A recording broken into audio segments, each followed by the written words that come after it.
Nancy-Toulouse, un match entre équipes à 4 points qui ont bien débuté le championnat. Les Nancéens sont privés d'Elder et surtout de Moukanjo suspendu. Toulouse a encore plus d'absents.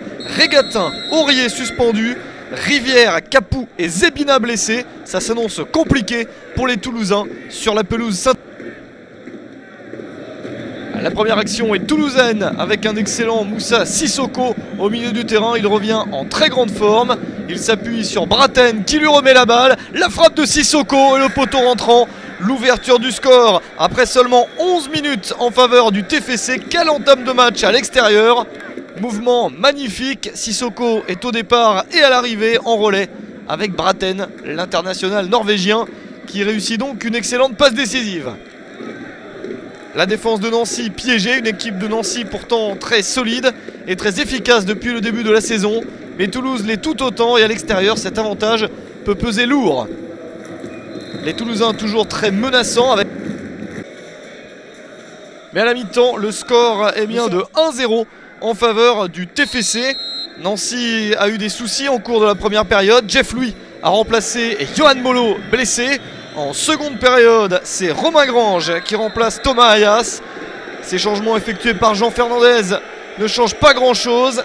Pire que tout, à la 48e minute, l'arbitre va adresser un carton rouge à André Luis. Ce n'est pas son premier en Ligue 1. Et là, ça va handicaper son équipe pendant toute la seconde période. Michael Lesage, l'arbitre de la rencontre, n'a pas hésité pour ce geste, c'est vrai, dangereux au départ et qui finalement n'a pas beaucoup touché le Toulousain. 10 Nancéens face à 11 Toulousains. Nancy qui pourtant attaque et réussit à placer cette balle cadrée vers le but toulousain. Et ballon capté sans souci par Ali Ahamada. La réaction des Nancéens n'est pas facile. Le contrôle du match est toulousain avec cette nouvelle excellente ouverture pour doubler la mise.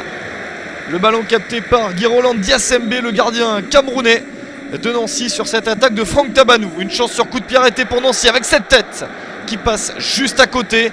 Une excellente occasion pour Sébastien Puy-Grenier, monté de la défense, mais il rate son geste. Nancy a toujours autant de difficultés et les Toulousains se régalent en profitant des espaces avec ce raté énorme pour Moussa Sissoko qui a failli s'offrir un doublé.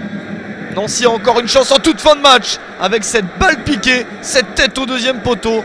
Une énorme opportunité pour Jamel Bakar. Mais au final, c'est bien Toulouse qui conserve son avantage et qui s'impose 1-0 à Nancy.